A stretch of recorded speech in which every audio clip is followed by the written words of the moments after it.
Friends, ఈరోజు మన topic వచ్చేసి డిబిఎంఎస్లో ఉన్నటువంటి సెట్ ఆపరేటర్స్ అనేవి చూద్దాం. ఓకే, సో సెట్ ఆపరేటర్స్ అంటే ఏంటి?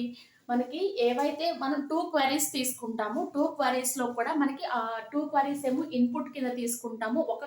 ఏదైతే రిజల్ట్ అనేది వస్తుందో మనకి 2 క్వరీస్కి ఒకటే రిజల్ట్ అనేది వస్తుంది. ఓకే, సో వీటినే మనము ఏమంటాము అని అంటే కాంపౌండ్ క్వరీస్ అని కూడా పిలవచ్చు. Set operators or compound queries అని కూడా పిలుస్తాం.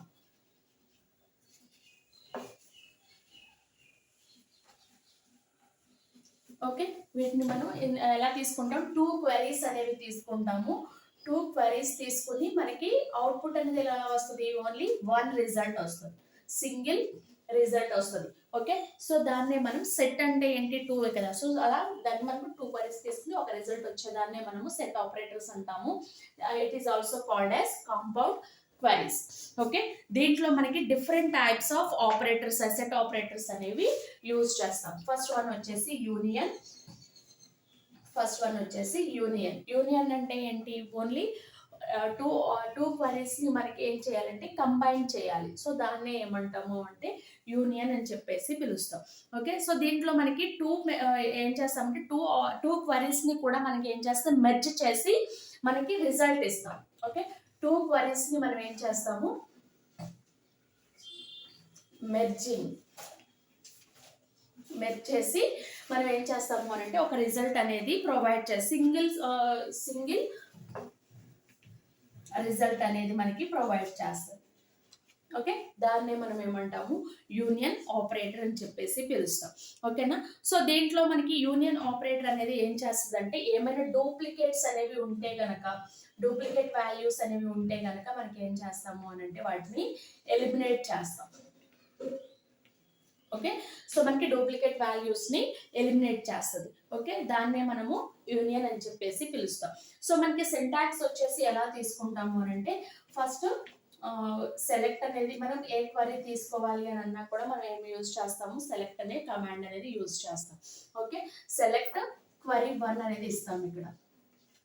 నెక్స్ట్ యూనియన్ అనే ఆపరేటర్ యూజ్ చేసి నెక్స్ట్ మళ్ళీ ఇంకొక సెలెక్ట్ ఆపరేటర్ యూజ్ చేసి నెక్స్ట్ సెకండ్ క్వరీ అనేది ఇస్తాం. ఓకే, సో అట్లా సెమీకోలంతో ఎండ్ చేస్తాం. సో దీన్ని మనం ఏం చేస్తాం? ఇక్కడ ఈ క్వరీ దగ్గర మనం ఏం చేయాలి? ఒక క్వరీ ఇస్తాము, ఇక్కడ డిఫరెంట్ క్వరీ. సో రెండింటిని మనం ఏం చేస్తున్నాము? యూనియన్ చేస్తున్నాం, అంటే రెండింటిని కంబైన్ చేస్తున్నాం. కంబైన్ చేసినప్పుడు మనకి ఓన్లీ సింగిల్ రిజల్ట్ అనేది మనం ఏం చేస్తున్నాము? ప్రొవైడ్ చేసేదాన్ని మనము యూనియన్ అని చెప్పేసి పిలుస్తాం. ఓకే, సో ఇక్కడ నేను ఏం చేస్తున్నాను అని అంటే ఈఎంపి అనే ఒక టేబుల్ తీసుకున్నాను. ఇక్కడ నేను ఒక ఎగ్జాంపుల్ తీసుకుంటున్నా. సెలెక్ట్ కమాండ్ అనేది యూజ్ చేసి నేను ఏం చేస్తున్నానంటే నాకు ఏం డిస్ప్లే అవ్వాలి అని అంటే జాబ్ అనేది డిస్ప్లే అవ్వాలి. ఎక్కడి నుంచి?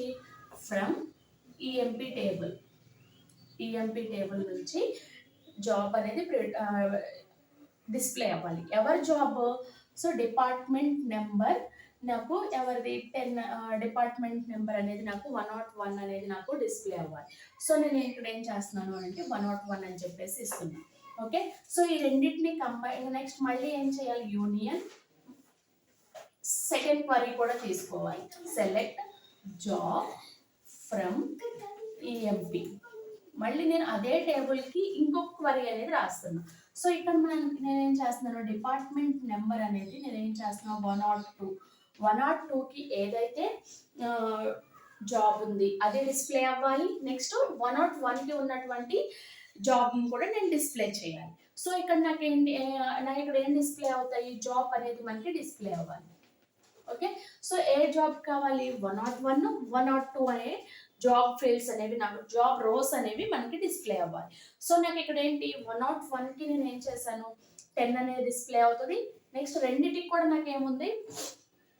రెండు ఫీల్డ్కి కూడా నేను ఏం చేశాను అంటే 10 అనే కాలమ్ నేమ్సే తీసుకున్నా, 10 అనే రోస్ అనేవి తీసుకున్నా. కాబట్టి మనకి ఇక్కడ ఏంటి? డూప్లికేట్ వాల్యూస్ అనేవి సపోర్ట్ చేయదు యూనియన్ అనేది. ఓకే, సో అప్పుడు మనం ఏం చేస్తాము?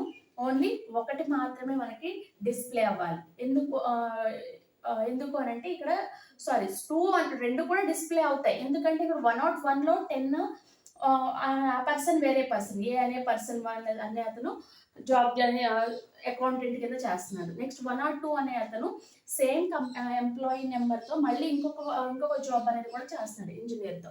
సో మనం ఇక్కడ మనకి ఏమవుతుంది, 101లో ఉన్నటువంటి ఫీల్డ్స్ ప్రింట్ అవుతాయి, 102లో ఉన్నటువంటి రోస్ కూడా నాకు ఏమవుతాయి, డిస్ప్లే అవుతాయి. ఓకే, సో ఇప్పుడు మనకి ఇక్కడ ఎలా డిస్ప్లే అవుతాయి, 10 ఎంప్లాయీ నెంబర్ వచ్చేసి 10 ఏ బి బి. నెక్స్ట్ ఇతను జాబ్ వేరే, నెక్స్ట్ ఇతను చేసేటువంటి అంటే ఇతనే ఒకటే ఎంప్లాయీ అనేవాడు ఏం చేస్తున్నాడు అని అంటే 2 జాబ్స్ అనేవి చేసుకుంటున్నాడు. Okay, 101 and 102. సో 101 డిపార్ట్మెంట్లో 101 అనే డిపార్ట్మెంట్ నెంబర్లో ఏం చేస్తున్నాడు, అకౌంటెంట్ కింద వర్క్ చేస్తున్నాడు. నెక్స్ట్ 102 అనే దాంట్లో ఇంజనీర్ కింద వర్క్ చేస్తున్నాడు. సో మనకి ఇక్కడ 2 ఫీల్డ్స్ అనేవి ప్రింట్ అవుతాయి. ఓకే, నెక్స్ట్ సెకండ్ వన్ వచ్చేసి union all.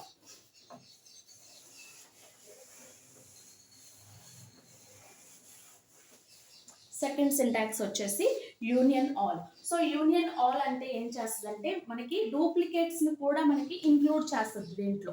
Okay, so duplicates ఇందాక మనం యూనియన్లో ఏమని చెప్పాము, యూనియన్లో మనకి డూప్లికేట్ వాల్యూస్ ఏవైతే ఉంటాయో వాటిని యాక్సెప్ట్ చేయదు. బట్ యూనియన్ ఆల్లో ఏంటి అని అంటే డూప్లికేట్స్ని కూడా, డూప్లికేట్ రోస్ని కూడా మనకి డిస్ప్లే చేస్తుంది. ఓకే, ఇక్కడ మనకి నేను ఏం చేస్తున్నాను, డూప్లికేట్స్ నేమ్స్ని కూడా డిస్ప్లే చేస్తుంది యూనియన్ ఆల్ అంటే. ఓకే, ఇక్కడ మన సింటాక్స్ అనేది సెలెక్ట్, సేమ్ మనకి యూనియన్కి ఎలా తీసుకున్నామో ఇక్కడ కూడా అలానే తీసుకుంటాము. బట్ మనకి ఏంటంటే యూనియన్ దగ్గర యూనియన్ ఆల్ అని చెప్పి select query 1, next union all select query 2, 2 queries అనేవి మనం ఇస్తాం. ఓకే, సో ఎన్నిటిలో మనకి ఇదేంటిది సింటాక్స్. ఓకే, నెక్స్ట్ ఎగ్జాంపుల్ అనేది ఎలా తీసుకుంటాము అని అంటే ఇక్కడ మనం ఏం చేస్తాము, సెలెక్ట్ క్వరీ 1 నేను ఏం చేస్తున్నా, జాబ్ ఓన్లీ నాకు జాబ్ ఫ్రమ్ ఈఎంపీ టేబుల్ నుంచి జాబ్ అనేది నాకు ప్రింట్ అవ్వాలి, డిస్ప్లే అవ్వాలి.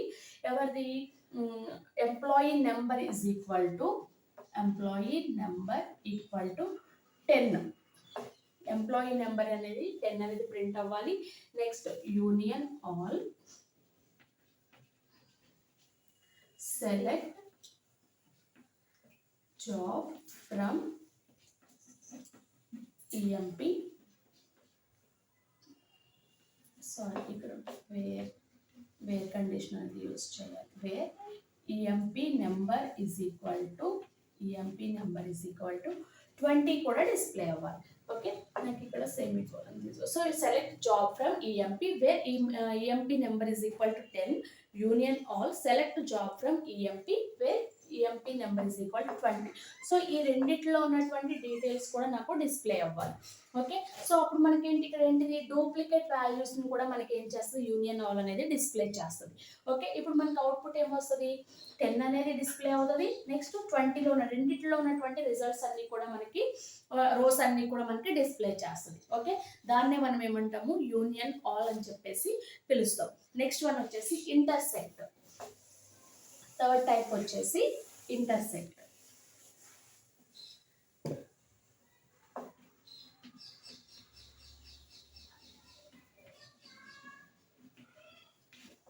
ఇంటర్సెక్ట్ అంటే ఏం చేస్తాము అని అంటే మనకి ఓన్లీ మనకి రెండిట్లో కామన్గా ఏవైతే ఉంటాయో వాటిని మాత్రమే డిస్ప్లే చేస్తుంది. ఓకే, మనకి ఒక టేబుల్లో మనం ఏవైతే క్వరీస్ తీసుకుంటున్నామో 2 క్వరీస్ తీసుకుంటున్నామో వాటిల్లో ఏవైతే కామన్గా ఉంటాయో వాటిని మాత్రమే మనకి డిస్ప్లే చేస్తుంది. ఓకే, మనకి ఇక్కడ జాబ్స్ ఏమున్నాయి, ప్రాజెక్ట్ మేనేజర్ అనేది మనం తీసుకున్నాను ఇక్కడ. ఓకే, ఈ రెండిట్లో మనకి కామన్ ఏమున్నాయి, 20 ఒకటి ఉంది, ఇంకొకటి అతను ప్రాజెక్ట్ మేనేజర్ కింద 2 పర్సన్స్ అనేవాళ్ళు వర్క్ చేస్తున్నారు. ఓకే, 20, 30. సో ఈ 2 కాలమ్స్ అనేవి నాకు డిస్ప్లే అవ్వాలి అని అంటే నేను ఏం చేయాలి, 2 క్వరీస్ అనేవి రాసుకోవాలి. అంటే రెండిట్లో కామన్ వర్క్ ఎవరైతే చేస్తారో వాళ్ళని నాకు డిస్ప్లే అవ్వాలి అని అంటే నేను ఇంటర్సెక్ట్ అనేది యూజ్ చేయాలి. ఓకే, ఇక్కడ select job from EMP where EMP number is equal to 20. Okay, next వచ్చేసి intersect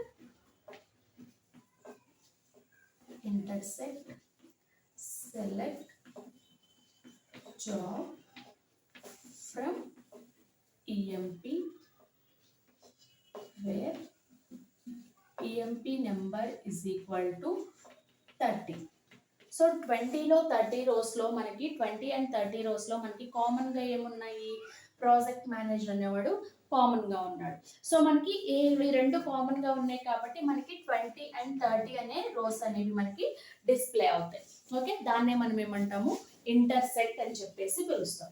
okay, next fourth one వచ్చేసి మైనస్ ఆపరేటర్. మైనస్ అంటే మనకి ఏం చేస్తుంది అంటే, మనం ఇక్కడ కూడా 2 క్వరీస్ అనేవి యూజ్ చేస్తాము. బట్ మనకి ఫస్ట్ క్వరీ అనేది డిస్ప్లే చేస్తుంది, ఫస్ట్ క్వరీనేమో డిస్ప్లే చేస్తుంది, సెకండ్ క్వరీ అనేది ఏం చేస్తుంది అంటే మైనస్ చేసేస్తుంది. అంటే మనకి ఓన్లీ ఒక క్వరీ మాత్రమే ఎగ్జిక్యూట్ అవుతుంది, సెకండ్ క్వరీ అనేది ఎగ్జిక్యూట్ అవ్వదు. ఓకే, సో మనకి ఓన్లీ ఒక క్వరీనే ఎగ్జిక్యూట్ చేసేదాన్ని, అది కూడా ఓన్లీ ఫస్ట్ క్వరీని మాత్రమే మనకి ఎగ్జిక్యూట్ చేసేదాన్ని మనం ఏమంటాం, మైనస్ క్వరీ అని చెప్పేసి అంటాం. ఓకే, దీంట్లో కూడా మనము 2 క్వరీస్ అనేవి యూజ్ చేస్తాం, select query 1 and select minus select query 2. ఇక్కడ కూడా మనము 2 క్వరీస్ అనేవి యూజ్ చేస్తాము. బట్ మనకి ఇక్కడ ఏంటంటే ఈ సెకండ్ క్వరీ అనేది మనకి ఏంటంటే ఎగ్జిక్యూట్ చేయదు, ఎందుకు, ఇక్కడ మనం మైనస్ అనే ఆపరేటర్ అనేది యూజ్ చేస్తాం కాబట్టి. ఓకే, సో మనకి రిజల్ట్ అనేది ఏ అవుట్పుట్ దేని వస్తుంది, ఓన్లీ ఫస్ట్ క్వరీ యొక్క అవుట్పుట్ మాత్రమే డిస్ప్లే చేస్తుంది. ఓకే, సో ఇక్కడ నేను ఏం చేస్తున్నాను, సెలెక్ట్ ఎగ్జాంపుల్ కింద ఏం తీసుకుంటానంటే సెలెక్ట్, నాకు ఏం ప్రింట్ అవ్వాలి, జాబ్ ఫ్రమ్ EMP అనేది డిస్ప్లే అవ్వాలి, వేర్ ఇక్కడ EMP number is equal to EMP number is equal to 10. Next minus select job from EMP where EMP number is equal to 20. So ఇప్పుడు మనకి ఏం డిస్ప్లే చేస్తుంది అంటే, ఈ సెకండ్ క్వరీ అనేది తీసేసి ఓన్లీ మనకి EMP నెంబర్లో ఏవైతే రోస్ ఉన్నాయో వాటిని మాత్రమే మనకి డిస్ప్లే చేస్తుంది. ఓకే, దీన్ని మనం ఏమంటాము, మైనస్ ఆపరేటర్ అని చెప్పేసి పిలుస్తాం. ఓకే, ఫస్ట్ మనకి సెట్ ఆపరేటర్స్ని మనం ఏమని పిలుస్తాము, కాంపౌండ్ క్వరీస్ అని కూడా పిలుస్తాము. నెక్స్ట్ దీంట్లో వచ్చేసి 4 టైప్స్ ఆఫ్ క్వరీస్ అనేవి మనం యూజ్ చేస్తాము. దీంట్లో ఫస్ట్ వన్ వచ్చేసి యూనియన్ అంటేనేమో రెండిట్లో మనకి ఏం చేస్తుంది, రెండింటిని కంబైన్ చేసి 2 క్వరీస్ తీసుకుంటాం. ప్రతి దాంట్లో కూడా 2 క్వరీస్ అనేవి కామన్గా తీసుకుంటాము. బట్ మనకి యూనియన్ అంటేనేమో మన రెండిట్లో ఉన్నటువంటి 2 క్వరీస్ని కంబైన్ చేసి డిస్ప్లే చేస్తాము. యూనియన్ ఆల్ అంటేనేమో, బట్ యూనియన్లో మనకి డూప్లికేట్ వాల్యూస్ని డిస్ప్లే చేయదు. యూనియన్ ఆల్ అంటేనేమో డూప్లికేట్ వాల్యూస్ని కూడా డిస్ప్లే చేస్తుంది, 2 క్వరీస్ని కంబైన్ చేసి డిస్ప్లే చేస్తుంది. నెక్స్ట్ ఇంటర్సెక్ట్ అంటే ఏంటి అని అంటే, రెండిట్లో మనకి 2 క్వరీస్లో ఉన్నటువంటి డేటాలో కామన్గా ఏవైతే రోస్ ఉంటాయో వాటిని మాత్రమే డిస్ప్లే చేస్తుంది. నెక్స్ట్ మైనస్ అంటేనేమో 2 క్వరీస్ తీసుకుంటాము, బట్ సెకండ్ క్వరీ అనేది తీసుకోకుండా మనకి మైనస్ చేసేసి ఓన్లీ ఫస్ట్ క్వరీ యొక్క రిజల్ట్ మాత్రమే మనకి డిస్ప్లే చేస్తుంది. ఓకే, వీటిని మనం ఏమంటాము, సెట్ ఆపరేటర్స్ అని చెప్పేసి పిలుస్తాం. ఓకే, ఈ టాపిక్ కనుక మీకు అర్థమైనట్లయితే మా ఛానల్ని లైక్ చేయండి, షేర్ చేయండి, అలాగే సబ్స్క్రైబ్ చేసుకోండి. Okay, thank you.